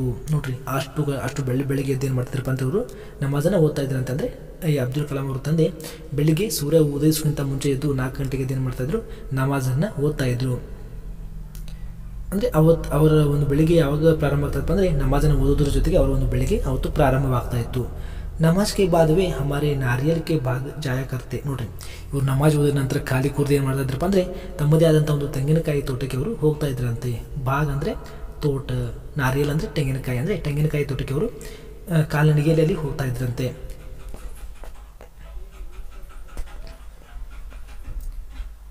भाग घर से करीब 4 मील दूर था. करीब दर्जन भर नारियल कंधे पर लिए पिताजी घर लौटते और उसके बाद ही उनका नाश्ता होता. ನೋಡ್ರಿ ಭಾಗ ಒಂದು ತೋಟ ಎಷ್ಟು ದೂರ ಇತ್ತು ಅಂದರೆ ಮನೆಯಿಂದ ಸರಿಸುಮಾರು 4 ಮೈಲಿಗಳಷ್ಟು ದೂರ ಇತ್ತಂತೆ. ನೋಡ್ರಿ ಆ ಒಂದು ತೋಟ ಎಷ್ಟು ದೂರ ಇತ್ತಪ್ಪ ಅಂದರೆ ಇವರ ಮನೆಯಿಂದ ಸರಿಸುಮಾರು 4 ಮೈಲಿಗಳಷ್ಟು ದೂರ ಇತ್ತು. ಕರೀಬ್ ದರ್ಜನ್ ಭರ್ ನಾರಿಯಲ್ ಕಂದೆ ಪರ್ಲಿಯೇ. ನೋಡ್ರಿ ಸರಿಸುಮಾರು ಅವರು ಒಂದು 12 ಅಥವಾ ಒಂದು ಡಜನ್ ತೆಂಗಿನಕಾಯಿಗಳನ್ನ ತಮ್ಮ ಹೆಗಲ ಮೇಲೆ, ಕಂದೆ ಅಂದರೆ ತಮ್ಮ ಹೆಗಲ ಮೇಲೆ ಹಾಕ್ಕೊಂಡು ಅವ್ರು ಏನು ಮಾಡ್ತಾಯಿದ್ರು, ಮನೆಗೆ ಮರಳ್ತಾ ಇದ್ರು. ಮರಳಿನ ನಂತರ ಏನು ಮಾಡ್ತಾಯಿದ್ರಪ್ಪ ಅಂದರೆ ತಮ್ಮ ನಾಷ್ಟವನ್ನು ಮುಗಿಸ್ತಾ ಇದ್ರಂತೆ, ಅಂದರೆ ನಾಷ್ಟ ಮಾಡ್ತಾ ಇದ್ರಂತೆ. ಇದು ಅವರ ಒಂದು ದಿನಚರ್ಯದ ಒಂದು ಕೆಲಸ. ಸೂರ್ಯ ಉದಯಿಸ್ಕೊಂತ ಮೊದಲು ಹೇಳುವುದು, ನಮಾಜ್ ಮಾಡುವುದು ಮತ್ತು ತಮ್ಮದೇ ಆದಂಥ ಒಂದು ತೆಂಗಿನಕಾಯಿ ತೋಟಕ್ಕೆ ಹೋಗಿ ಅಲ್ಲಿ ತೆಂಗಿನಕಾಯಿಗಳನ್ನು ತಮ್ಮ ಹೆಗಲ ಮೇಲೆ ಹಾಕೊಂಡು ಬಂದು ನಂತರ ನಾಷ್ಟ ಮಾಡೋದು ಎನ್ನುವುದು ಇವರೊಂದು ದಿನಚರ್ಯದ ಕೆಲಸವಾಗಿತ್ತು. ಪ್ರತಿದಿನ ಇದೇ ರೀತಿ ಅವರು ಕಾರ್ಯವನ್ನು ಮಾಡ್ತಾ ಇದ್ರು. मैंने अपने विज्ञान एवं प्रायोगिकी सारी जिंदगी में पिताजी की बातों का अनुसरण करने की कोशिश की है. ನೋಡ್ರಿ ಇಲ್ಲಿ ಲೇಖಕರು ಏನು ತಿಳಿಸ್ತಾರಪ್ಪ ಅಂದರೆ, ನನ್ನ ಒಂದು ವಿಜ್ಞಾನ ಅಥವಾ ಪ್ರಾಯೋಗಿಕದಲ್ಲಿ ಸಾರಿ ಜಿಂದಗಿ ಮೇ ಅಂದರೆ ಪೂರ್ತಿ ನನ್ನ ಜೀವನದಲ್ಲಿ ತಂದೆಯವರ ಒಂದು ಮಾತುಗಳನ್ನು ಅನುಸರಣೆ ತುಂಬ ಪ್ರಯತ್ನ ಪಟ್ಟಿದ್ದೇನೆ ಅಂತ ಹೇಳ್ತಾರೆ ಅವರು. ಅಂದರೆ ಇವರ ಒಂದು ವಿಜ್ಞಾನ ಮತ್ತು ಪ್ರಾಯೋಗಿಕತೆಗಳಲ್ಲಿ ಪ್ರಾಯೋಗಿಕತೆ ಒಂದು ಪೂರ್ತಿ ಜೀವನದಲ್ಲಿ ತಂದೆ ಹೇರುವಂಥ ಮಾತುಗಳನ್ನು ಪಾಲನೆ ಮಾಡಲು ಏನು ಮಾಡಿದಪ್ಪ ಅಂದರೆ ತುಂಬ ಪ್ರಯತ್ನವನ್ನು ಪಟ್ಟಿದ್ದಾರಂತೆ. ಆದರೂ ಕೂಡ ಅವರಿಗೆ ತಂದೆಯ ಒಂದು ತಾತ್ಪರ್ಯ ಗೊತ್ತಾಗಲಿಲ್ಲಂತೆ. मैंने उन बुनियादी सत्यों का समझने का भरसक प्रयास किया है कि ऐसी कोई दैवी शक्ति जरूर है जो हमें भ्रम, दुखों, विषाद और असफलता से छुटकारा दिलाती है तथा सही रास्ता दिखाती है.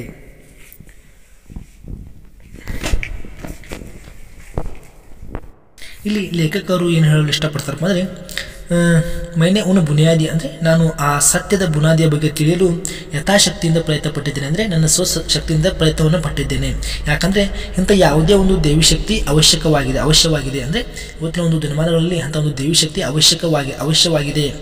ಅದು ನಮ್ಮ ಭಯ, ದುಃಖ, ವಿಷಾದ ಮತ್ತು ಅಸಹಾಯಕತೆಗಳಿಂದ ವಿಮುಕ್ತಗೊಳಿಸುತ್ತದೆ. ನೋಡ್ರಿ, ಅಂಥ ಒಂದು ದೇವಿ ಶಕ್ತಿ ಜಗತ್ತಿನಲ್ಲಿ ಇರ್ಬೋದಲ್ಲ. ಆ ಒಂದು ದೇವಿ ಶಕ್ತಿಯಿಂದ ನಮ್ಮಲ್ಲಿರುವಂಥ ಭ್ರಮೆ, ದುಃಖ, ವಿಷಾದ ಅವನ್ನೆಲ್ಲವನ್ನು ಅದು ದೂರ ಮಾಡ್ಬೋದಲ್ಲ ಅನ್ನುವಂಥ ಒಂದು ನಂಬಿಕೆಯನ್ನು ಯಾರು ಹೊಂದಿದ್ರಪ್ಪ ಅಂದರೆ ಈ ಅಬ್ದುಲ್ ಕಲಾಂ ಅವರು ಹೊಂದಿದ್ರು. ಅಂದರೆ ನೋಡ್ರಿ, ಈ ಒಂದು ಪ್ರಾಯೋಗಿಕ ಕಾಲದಲ್ಲಿ ಅಥವಾ ವೈಜ್ಞಾನಿಕ ಕಾಲದಲ್ಲೂ ಕೂಡ ಅಂಥ ಒಂದು ದೇವಿ ಶಕ್ತಿಯನ್ನು ಅವರು ಯಾರು ನಂಬ್ತಾರಪ್ಪ ಅಂದರೆ ಈ ಅಬ್ದುಲ್ ಕಲಾಂ ಅವರು ನಂಬ್ತಾರೆ. ಯಾಕಂದರೆ ಇದು ಅವರ ತಂದೆಯ ಒಂದು ಮಾತಿನ ಚಾತುರ್ಯ. जब पिताजी ने लकड़ी की नौकाएं बनाने का काम शुरू किया उस समय मैं 6 साल का था. ನೋಡ್ರಿ, ಯಾವಾಗ ನಮ್ಮ ತಂದೆಯವರು ಒಂದು ಕಟ್ಟಿಗೆ ಹಡಗುಗಳನ್ನು ತಯಾರಿಸುವಂಥ ಒಂದು ಕೆಲಸವನ್ನು ಪ್ರಾರಂಭಿಸಿದ್ರಲ್ಲ, ಆಗ ನನ್ನ ವಯಸ್ಸು ಎಷ್ಟಿತ್ತಪ್ಪ ಅಂದರೆ ಸರಿಸುಮಾರು 6 ವರ್ಷದ ಬಾಲಕನಾಗಿದ್ದೆ ನಾನು ಅಂತೇಳಿ ಹೇಳ್ತಾ ಇದ್ದಾರೆ. ನೋಡ್ರಿ, ತಂದೆಯವರು ಒಂದು ಕಟ್ಟಿಗೆ ಹಡಗುಗಳನ್ನ ತಯಾರಿಸುವಂಥ ಸಂದರ್ಭದಲ್ಲಿ ಇವರು ಎಷ್ಟು ವರ್ಷದ ಒಬ್ಬ ಬಾಲಕರಾಗಿದ್ದರು ಅಂದರೆ ಬರೀ 6 ವರ್ಷದ ಬಾಲಕರಾಗಿದ್ದರು. ये नौकाएँ तीर्थयात्रियों का रामेश्वरम से धनुषकोटी सेतुकराई भी कहा जाता है तक लाने ले जाने की काम आती थी. ನೋಡ್ರಿ, ಇವರು ತಯಾರಿಸುವಂಥ ಅಥವಾ ಇವರ ತಂದೆಯಾದಂಥ ಜೈನುಲ್ ಅಬ್ದಿನ್ ಅವರು ತಯಾರಿಸುವಂಥ ಹಡಗುಗಳು ಯಾವುದಕ್ಕಾಗಿ ಉಪಯೋಗ ಆಗ್ತದಪ್ಪ ಅಂದರೆ ತೀರ್ಥಯಾತ್ರಿಗಳಿಗಾಗಿ, ಅಂದರೆ ರಾಮೇಶ್ವರದಿಂದ ಧನುಷ್ಕೋಟಿಗೆ ಬರುವುದು ಮತ್ತು ಹೋಗುವಂಥ ಜನರಿಗೆ ಬಿಡುವಂಥ ಒಂದು ಕೆಲಸ ಯಾವುದು ಮಾಡ್ತಾ ಇದ್ದಪ್ಪ ಅಂದರೆ ಈ ಹಡಗುಗಳು ಮಾಡ್ತಾಯಿದ್ವು. ಅದಕ್ಕಾಗಿ ಇವರು ತಂದೆ ಆ ಒಂದು ಹಡಗುಗಳನ್ನ ತಯಾರಿಸ್ತಾ ಇದ್ರು. ಧನುಷ್ಕೋಟಿ ಅಂದರೆ ಈಗ ಸೇತುಕರಾಯಿ ಅಂತ ಅದನ್ನು ಕೂಡ ಕರೀತಾರಂತೆ. ಸೇತುಕರಾಯಿ ಅಂದರೆ ಧನುಷ್ಕೋಟಿಯನ್ನು ಕೂಡ ಇವತ್ತು ಆ ಹೆಸರಿನಿಂದ ಕರೀತಾರಂತೆ.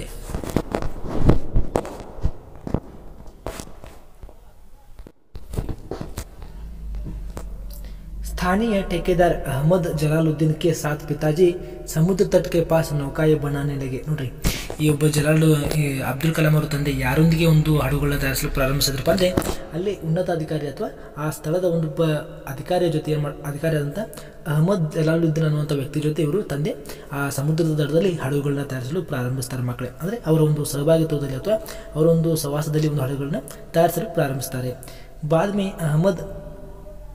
बाद में अहमद जलालुद्दीन की मेरी बड़ी बहन जोहरा के साथ ಶಾದಿ ಹೋಗಿ. ನೋಡ್ರಿ, ನಂತರ ಇವರ ತಂದೆ ಏನು ಮಾಡ್ತಾರಪ್ಪ ಅಂದರೆ ಆ ವ್ಯಕ್ತಿಯ ಒಂದು ಒಳ್ಳೆಯ ಗುಣವನ್ನು ನೋಡಿ ಅವರ ಮಗಳನ್ನು ಈ ಅಹಮದ್ ಜಲಾಲುದ್ದೀನ್ ಅನ್ನುವಂಥ ವ್ಯಕ್ತಿ ಕೊಟ್ಟು ಮದುವೆಯನ್ನು ಮಾಡ್ತಾರೆ.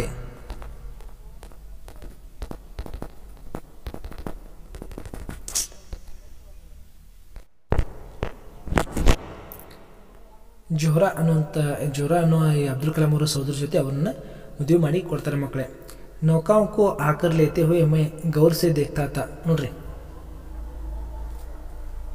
ಇವರು ಅಬ್ದುಲ್ ಕಲಾಂ ಅವ್ರಿಗೆ ಏನಾಗ್ತಪ್ಪ ಅಂದರೆ ಆ ಹಡಗಿನ ಒಂದು ಆಕಾರವನ್ನು ನೋಡಿ ಏನಾಗ್ತಿತ್ತು ಇವರಿಗೆ, ಇವರು ಆಶ್ಚರ್ಯದಿಂದ ನೋಡ್ತಾ ಇದ್ರಂತೆ. ಅಂದರೆ ಅವರು ಒಂದು ಹಡಗುಗಳನ್ನು ಅಥವಾ ಬೃಹತ್ ಆಕಾರದ ಹಡಗುಗಳನ್ನ ಇವರು ಆಶ್ಚರ್ಯದಿಂದ ಹಡಗುಗಳನ್ನ ದಿನಾನೂ ನೋಡ್ತಾ ಇದ್ರಂತೆ. ಪಿತಾಜಿ ಕಾ ಕಾರೋಬಾರ್ ಕಾಫಿ ಅಚ್ಚಾ ಚಲ್ ರಹಾ ತಾ. ನೋಡ್ರಿ, ಈ ಪಿತಾಜಿಯವರ ಒಂದು ಕಾರೋಬಾರ್ ಅಥವಾ ದಿನನಿತ್ಯದ ಒಂದು ವ್ಯಾಪಾರ ಏನಪ್ಪ ಅಂದರೆ ತುಂಬ ಒಳ್ಳೆಯ ರೀತಿಯಲ್ಲಿ ನಡೀತಾ ಇತ್ತಂತೆ. एक दिन 100 मील प्रति घंटे की रफ्तार से हवा चली और समुद्र में तूफान आ गया. ನೋಡ್ರಿ, ಒಂದಿನ ಏನಪ್ಪ ಅಂದರೆ 100 ಕಿಲೋಮೀಟರ್ ವೇಗದಲ್ಲಿ ಅಥವಾ ಅಂದರೆ ಪ್ರತಿ ಗಂಟೆಗೆ 100 ಕಿಲೋಮೀಟರ್ ವೇಗದಲ್ಲಿ ಬೀಸುವಂಥ ಒಂದು ಬೃಹದಾಕಾರದ ಚಂಡಮಾರುತ ಬೀಸಲು ಪ್ರಾರಂಭಿಸ್ತಂತೆ. ಅವರು ಸಮುದ್ರ ಮೇಲೆ ತೂಫಾನ್ ಆಗಿ, ಅಂದರೆ ಸಮುದ್ರ ಇಲ್ಲ ಅಂತಪ್ಪ ಅಂದರೆ ತೂಫಾನ್ ಅಂದರೆ ದೊಡ್ಡ ಪ್ರವಾಹ ಬಂತಂತೆ. ಅಂದರೆ ಪ್ರತಿ ಗಂಟೆಗೆ 100 ಕಿಲೋಮೀಟರ್ ವೇಗದಲ್ಲಿ ಒಂದು ಚಂಡಮಾರುತ ಬಂತಲ್ಲ, ಆಗ ಸಮುದ್ರದಲ್ಲಿ ದೊಡ್ಡ ಪ್ರವಾಹ ಬಂತಂತೆ, ಉಂಟಾಯಿತಂತೆ. ತೂಫಾನ್ ಮೇ ಸೇತುಕರಾಯಿ ಕಿ ಕುಚ್ ಲೋಗ್ ಅವ್ರ ಹಮಾರಿ ನಾವೇ ಬಹ ಗಹಿ. ನೋಡ್ರಿ, ಆ ಒಂದು ಪ್ರವಾಹದಲ್ಲಿ ಏನಪ್ಪ ಅಂದರೆ ಆ ಸೇತುಕರಾಯಿ ಇಂದ ಬಂದಂಥ ಕೆಲವು ಜನ ಮತ್ತು ಇವರ ಹಡಗುಗಳು ಕೂಡ ಅದರಲ್ಲಿ ತೇಲಿ ಹೋದುವಂತೆ. ಬಹಗೈ ಅಂದರೆ ತೇಲಿ ಹೋದುವಂತೆ, ಅಷ್ಟು ದೊಡ್ಡ ಪ್ರಮಾಣದಲ್ಲಿ ಆ ಪ್ರವಾಹ ಉಂಟಾಯಿತಂತೆ. उसी में पामबन फूल भी टूट गया और यात्रियों से भरी ट्रेन दुर्घटनाग्रस्त हो गई. ನೋಡ್ರಿ, ಅದರಲ್ಲಿ ಏನಾಯ್ತಪ್ಪ ಅಂದರೆ ಪಾಂಬನ್ ಅನ್ನುವಂಥ ಒಂದು ಸೇತುವೆ ಕೂಡ ಮುರಿದು ಅಂದರೆ ಒಡೆದು ಹೋಯ್ತಂತೆ. ಫುಲ್ ಬಿ ಟೂಟ್ ಗೈ ಅಂದರೆ ಒಡೆದು ಹೋಯ್ತಂತೆ. ಅದು ನೀರಿನ ಅಬ್ಬರಕ್ಕೆ ಅಲ್ಲಿ ಪಾಂಬನ್ ಅನ್ನುವಂಥ ಒಂದು ಸೇತುವೆ ಕೂಡ ಒಡೆದು ಹೋಯ್ತಂತೆ. ಹಾಗೆಯೇ ಯಾತ್ರೆಯಿಂದ ತುಂಬಿರುವಂಥ ಒಂದು ರೈಲ್ವೆ ದುರ್ಘಟನೆ ಕೂಡ ಅದೇ ಒಂದು ಸಂದರ್ಭದಲ್ಲಿ ಆಯ್ತಂತೆ. ತಬ್ ತಕ್ ಮೈನೆ ಸಿರ್ಫ್ ಸಮುದ್ರಕ್ಕೆ ಖೂಬ್ಸೂರತಿ ಕೋ ಹಿ ದೇಖಾ ಥಾ. ನೋಡ್ರಿ, ಅಲ್ಲಿವರೆಗೂ ಅಂದರೆ ಈ ಪ್ರವಾಹ ಆಗಿಂತ ಮುಂಚೆ ಇವರು ಏನು ಮಾಡ್ತಾರಪ್ಪ, ಅಲ್ಲಿವರೆಗೂ ಮಾತ್ರ ಏನು ಮಾಡಿದರು, ಅದರ ಒಂದು ಸೌಂದರ್ಯದ ಬಗ್ಗೆ ಮಾತ್ರ ನೋಡಿದರು. उसकी अपार एवं अनियंत्रित ऊर्जा ने मुझे ಹತಪ್ರಭ್ ಕರ್ದಿಯ ನೋಡ್ರಿ. ಯಾವಾಗ ಒಂದು ಪ್ರವಾಹ ಉಂಟಾಯ್ತಲ್ಲ ಅವಾಗ ಏನಾಯ್ತಪ್ಪ ಅಂದರೆ ಅದರ ಒಂದು ಅನಿಯಂತ್ರಿತ ಶಕ್ತಿಯಿಂದ ಏನಾಯ್ತಪ್ಪ ಅಂದರೆ ಇವರು ಪ್ರಜ್ಞೆಯನ್ನು ಕಳ್ಕೊಳ್ಳುವಂಥ ರೀತಿಯಲ್ಲಿ ಅದೊಂದು ಅವ್ರ ಮೇಲೆ ಪರಿಣಾಮವನ್ನು ಬೀರ್ತಂತೆ. ಆ ರೀತಿ ಒಂದು ಇನ್ನೊಂದು ಮುಖವನ್ನು ಕೂಡ ಅವರು ಆ ಒಂದು ಪ್ರವಾಹದ ಮುಖವನ್ನು ನೋಡಿದ್ರಂತೆ. उम्र में काफ़ी फ़र्क होने के बावजूद अहमद जलालुद्दीन मेरे अंतरंग मित्र बन गए ನೋಡ್ರಿ. ವಯಸ್ಸಿನಲ್ಲಿ ಅತ್ಯಂತ ಹಿರಿಯರಾದಂಥ ಈ ಅಹಮದ್ ಜಲಾಲುದ್ದೀನ್ ಅವರು ಇವರ ಒಂದು ಅಂತರಂಗದ ಮಿತ್ರ, ಒಂದು ಒಳ್ಳೆಯ ಮಿತ್ರರಾಗಿ ನಡೆದ್ರಂತೆ. ಅಂದರೆ ಈ ಅಹಮದ್ ಜಲಾಲುದ್ದೀನ್ ಏನಾದ್ರಪ್ಪ ಅಂದರೆ ಇವರು ಅಬ್ದುಲ್ ಕಲಾಂ ಅವರು ಒಂದು ಒಳ್ಳೆಯ ಮಿತ್ರರಾದ್ರಂತೆ.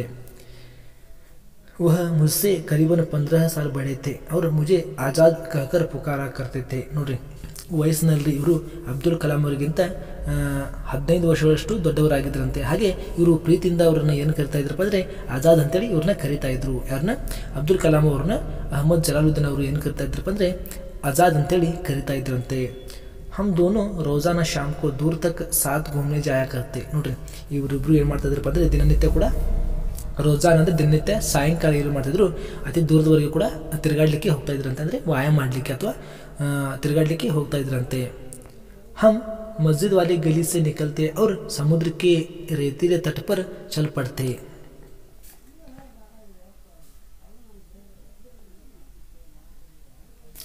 ಏನು ಮಾಡ್ತಿದ್ರಪ್ಪ ಅಂದರೆ ಮಸ್ಜಿದಿನ ಒಂದು ಓಣಿಯ ಮುಖಾಂತರ ಹೊರಟು ನಂತರ ಸಮುದ್ರದಲ್ಲಿ ಮರಳಿನ ಒಂದು ದಡದ ಮುಖಾಂತರ ಅಂದರೆ ಹೋಗ್ತಾ ಇದ್ರಂತೆ.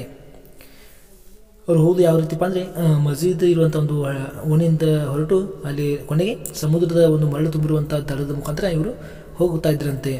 ಮೈ ಅವ್ರು ಜಲಾಲುದ್ದೀನ್ ಪ್ರಾಯ ಆಧ್ಯಾತ್ಮಿಕ ವಿಷಯ ಪರ ಬಾತೆ ಕರ್ತಿದ್ದೆ. ನೋಡ್ರಿ, ಅವರು ಹೋಗುವಂಥ ಸಂದರ್ಭದಲ್ಲಿ ಅಥವಾ ಅವರು ತಿರುಗಾಡಲು ಹೋದಂಥ ಸಂದರ್ಭದಲ್ಲಿ ಇವರು ಯಾವುದ್ರ ಬಗ್ಗೆ ಮಾತಾಡ್ತಾರಪ್ಪ ಅಂದರೆ ಪ್ರಾಯಶಃ ಆಧ್ಯಾತ್ಮಿಕ ವಿಷಯಗಳ ಬಗ್ಗೆ ಅವರು ಮಾತಾಡ್ತಿದ್ರಂತೆ, ಅದ್ರ ಬಗ್ಗೆ ಚರ್ಚೆನ ಮಾಡ್ತಾ ಇದ್ರಂತೆ. प्रसंगवश मुझे यहाँ यह भी उल्लेख कर देना चाहिए कि पूरे इलाके में सिर्फ जलालुद्दीन ही थे जो अंग्रेजी में लिख सकते थे. ನೋಡ್ರಿ, ಈ ಒಂದು ಸಂದರ್ಭದಲ್ಲಿ ನನ್ನ ಏನು ಇದನ್ನು ಕೂಡ ಹೇಳಬೇಕಂತ ತಿಳ್ಕೊಂಡಿದ್ದೀನಿ ಅಂದರೆ ಏನು ಇದನ್ನು ಕೂಡ ಒಂದು ವಿಷಯನ ಇಲ್ಲಿ ಹೇಳಬೇಕಂತೇಳಿ ಇಚ್ಛೆಯನ್ನು ಹೊಂದಿದ್ದೇನೆ. ಅದು ಏನಪ್ಪ ಅಂದರೆ ನಮ್ಮ ಪೂರಿ ಇಲಾಖೆ ಅಂದರೆ ನಮ್ಮ ಪೂರ್ತಿ ಓಣಿಯಲ್ಲಿ ಅಥವಾ ಒಂದು ಪೂರ್ತಿ ಇಲಾಖೆಯಲ್ಲಿ ಬರೀ ಜಲಾಲುದ್ದೀನ್ ಮಾತ್ರ ಏನು ಮಾಡ್ತಿದ್ದಪ್ಪ ಅಂದರೆ ಅವತ್ತು ಇಂಗ್ಲೀಷ್ ಭಾಷೆನೇ ಬರೆಯಬಲ್ಲವರಾಗಿದ್ದರು ಅಥವಾ ಓದಬಲ್ಲವರಾಗಿದ್ದರಂತೆ. ನೋಡ್ರಿ, ಆ ಇಡೀ ಇಲಾಖೆಯಲ್ಲಿ ಅಥವಾ ಇಡೀ ಸಮಾಜದಲ್ಲಿ ಈ ಒಬ್ಬ ವ್ಯಕ್ತಿ ಮಾತ್ರ ಇಂಗ್ಲೀಷನ್ನು ಓದಬಲ್ಲವನಾಗಿದ್ದಂತೆ ಮತ್ತು ಬರೆಯಬಲ್ಲವನಾಗಿದ್ದಂತೆ. मेरे परिचितों में जलालुद्दीन के बराबर शिक्षा का स्तर किसी का भी नहीं था. ನೋಡ್ರಿ, ನನ್ನ ಪರಿಚಿತರಲ್ಲಿ ನೋಡೋದಾದರೂ ಕೂಡ ಅವನಿಗೆ ಸಮಾನವಾಗಿ ಬರೆಯಬಲ್ಲವರು ಮತ್ತು ಓದಬಲ್ಲವಂಥ ಜನ ಯಾರು ಕೂಡ ಇರಲಿಲ್ಲಂತೆ. ಆ ರೀತಿ ಒಂದು ಒಳ್ಳೆಯ ಇಂಗ್ಲೀಷ್ ಶಿಕ್ಷಣವನ್ನು ಆ ಜಲಾಲುದ್ದೀನ್ ಅನ್ನುವಂಥ ವ್ಯಕ್ತಿ ಪಡ್ಕೊಂಡಿದ್ದಂತೆ.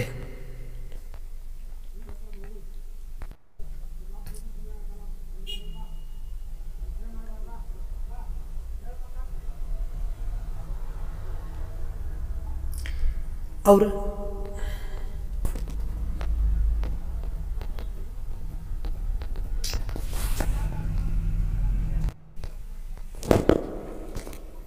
और नहीं किसी को उनका बराबर बाहरी दुनिया के बारे में पता था. ನೋಡ್ರಿ, ಇಂಗ್ಲೀಷ್ ಭಾಷೆ ಅಷ್ಟೇ ಅಲ್ಲದೆ ಹೊರಗಿನ ಒಂದು ಪ್ರಪಂಚದ ಜ್ಞಾನ ಕೂಡ ಅವರಿಗೆ ಗೊತ್ತಿರುವಷ್ಟು ಮತ್ತು ಯಾರೂ ಕೂಡ ಗೊತ್ತಿರಲಿಲ್ಲಂತೆ. ಅಂದರೆ ಆ ರೀತಿ ಅವರು ಒಂದು ಪ್ರಪಂಚದ ತಿರುಗುವಿಕೆಯಲ್ಲಿ ತೊಡಗಿಕೊಂಡಿದ್ರಂತೆ. जलालुद्दीन मुझे हमेशा शिक्षित व्यक्तियों, वैज्ञानिक खोजों, ಸಮಕಾಲೀನ ಸಾಹಿತ್ಯ ಅವರು ಚಿಕಿತ್ಸಾ ವಿಜ್ಞಾನಕ್ಕೆ ಉಪಲಬ್ಧಿಯ ಬಾರೆ ಮೇ ಬತಾತೆ रहते. ನೋಡ್ರಿ, ಈ ಅವರು ತಿರುಗಾಡುವಂಥ ಸಂದರ್ಭದಲ್ಲಿ ಜಲಾಲುದ್ದೀನ್ ಅವರು ಅಬ್ದುಲ್ ಕಲಾಂ ಅವರಿಗೆ ಯಾವ ವಿಷಯಗಳ ಬಗ್ಗೆ ತಿಳಿಸ್ತಾ ಇದ್ರು ಅಂದರೆ ಶಿಕ್ಷಣವನ್ನು ಪಡೆದಿರುವಂಥ ವ್ಯಕ್ತಿಗಳ ಬಗ್ಗೆ ತಿಳಿಸ್ತಾ ಇದ್ರು, ವೈಜ್ಞಾನಿಕ ಒಂದು ಪರಿಶೋಧನೆಗಳ ಬಗ್ಗೆ ತಿಳಿಸ್ತಾ ಇದ್ರು, ಸಮಕಾಲೀನ ಸಾಹಿತ್ಯ ಅಂದರೆ ಅವತ್ತು ನಡೆದಿರುವಂಥ ಒಂದು ಸಾಹಿತ್ಯದ ಬಗ್ಗೆ ಕೂಡ ಮಾಹಿತಿಯನ್ನು ಕೊಡ್ತಾ ಇದ್ರು. ಹಾಗೆಯೇ ಚಿಕಿತ್ಸಾ ವಿಜ್ಞಾನ ಅಂದರೆ ಚಿಕಿತ್ಸೆ ವಿಜ್ಞಾನದ ಬಗ್ಗೆ ಕೂಡ ಅವರು ಅದರ ಒಂದು ಉಪಲಬ್ಧಕ್ಕೆ ಅಥವಾ ಅದು ದೊರೆಯುವುದರ ಬಗ್ಗೆ ಕೂಡ ಅವರು ತಿಳಿಸ್ತಾ ಇದ್ರಂತೆ. वही थे जिन्होंने मुझे सीमित दायरे से बाहर निकालकर नई दुनिया का बोध कराया. ನೋಡ್ರಿ, ಅವರೊಬ್ಬರೇ ವ್ಯಕ್ತಿ ಆಗಿದ್ದರಂತೆ. ಅಂದರೆ ಇವ್ರನ್ನ ಅಲ್ಲಿ ಇರುವಂಥ ಒಂದು ಪ್ರದೇಶ ಬಿಟ್ಟು ಹೊರಗಿನ ಒಂದು ಪ್ರಪಂಚವನ್ನು ತೋರಿಸುವಂಥ ವ್ಯಕ್ತಿ ಯಾರಾಗಿದ್ದಪ್ಪ ಅಂದರೆ ಆ ಜಲಾಲುದ್ದೀನ್ ಅವರೇ ಆಗಿದ್ದರಂತೆ. ಅಂದರೆ ಇವರು ಹೊರಗಿನ ಪ್ರಪಂಚವನ್ನು ಅಬ್ದುಲ್ ಕಲಾಂ ಅವರಿಗೆ ತೆರೆದು ತೋರಿಸಿದ್ರಂತೆ.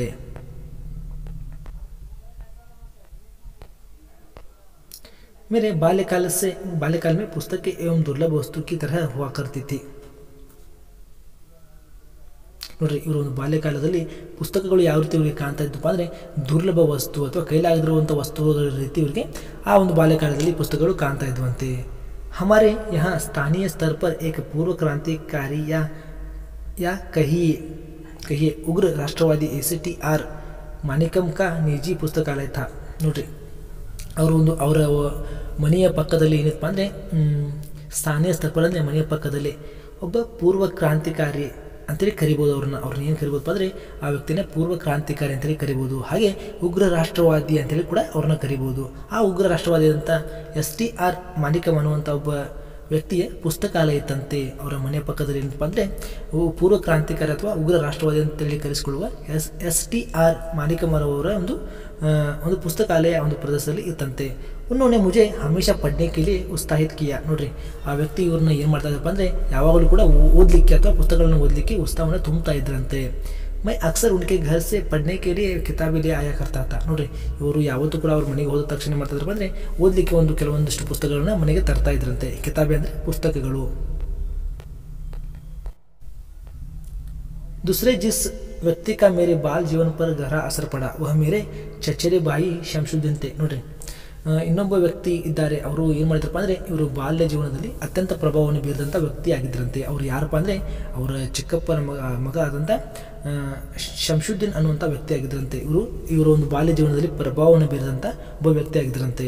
ವಹ ರಾಮೇಶ್ವರ ಮೇ ಅಖಬಾರೋಕೆ ಏಕಮಾತ್ರ ವಿತರಕ್ थे. ನೋಡ್ರಿ ಆ ವ್ಯಕ್ತಿ ಏನಾಗಿದ್ದಪ್ಪ ಅಂದರೆ ರಾಮೇಶ್ವರದಲ್ಲಿ ಎಲ್ಲ ಕಡೆಗೂ ಕೂಡ ಪತ್ರಿಕೆಗಳನ್ನು ಹಂಚುವಂಥ ಒಬ್ಬ ಮಾತ್ರ ಅಥವಾ ಏಕಮಾತ್ರ ವ್ಯಕ್ತಿ ಆಗಿದ್ದರಂತೆ. ಎಲ್ಲ ಕಡೆಗಳು ಕೂಡ ಅವರೊಬ್ಬರೇ ಆ ಒಂದು ಪತ್ರಿಕೆಗಳನ್ನ ಹಂಚ್ತಾ ಇದ್ರಂತೆ. ಅಖಬಾರ್ ರಾಮೇಶ್ವರಂ ಸ್ಟೇಷನ್ ಪರ್ ಸುಬಹ ಕಿ ಟ್ರೈನ್ ಸೆ ಪਹੁಂಚತೆ थे. ನೋಡ್ರಿ ಪತ್ರಿಕೆಗಳು ಎಲ್ಲಿಂದ ತಲುಪ್ತಾ ಇದ್ರಪ್ಪ ಅಂದರೆ ರಾಮೇಶ್ವರಂ ಸ್ಟೇಷನ್ದಲ್ಲಿ ಸುಬಹ ಕಿ ಟ್ರೈನ್ ಸೆ ಪਹੁಂಚತೆ ಅಂದರೆ ಮುಂಜಾನೆ ಒಂದು ಟ್ರೈನ್ ಮುಖಾಂತರ ಆ ಒಂದು ರಾಮೇಶ್ವರ್ಗೆ ಆ ಪತ್ರಿಕೆಗಳು ತಲುಪ್ತಾ ಇದ್ವಂತೆ. ಜೋ ಪಾಂಬನ್ ಸೆ ಆತಿ ಥಿ. ನೋಡ್ರಿ ಆ ಪತ್ರಿಕೆಗಳು ಎಲ್ಲಿಂದ ಬರ್ತಾ ಇದ್ದಪ್ಪ ಅಂದರೆ ಪಾಂಬನ್ನಿಂದ ಆ ಪಾಂಬನ್ ಅನ್ನುವಂಥ ಊರಿನಿಂದ ಆ ಪತ್ರಿಕೆಗಳು ರಾಮೇಶ್ವರ ಸ್ಟೇಷನ್ಗೆ ಬಂದು ತಲುಪ್ತಾ ಇದ್ವಂತೆ.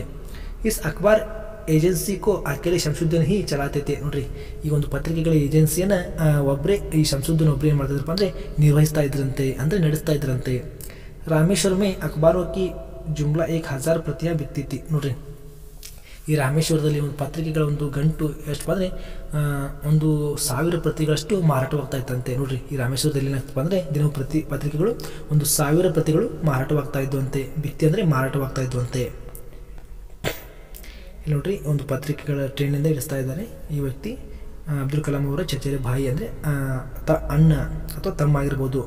ಇಲ್ಲಿ ಪತ್ರಿಕೆಗಳನ್ನು ವಿತರಿಸ್ತಾ ಇದ್ದಾರೆ, ಇಲ್ಲಿ ಪತ್ರಿಕೆಗಳನ್ನ ಮಾರ್ತಾ ಇದ್ದಾರೆ, ಓದ್ತಾ ಇದ್ದಾರೆ. ಬಚ್ಪನ್ ಮೇ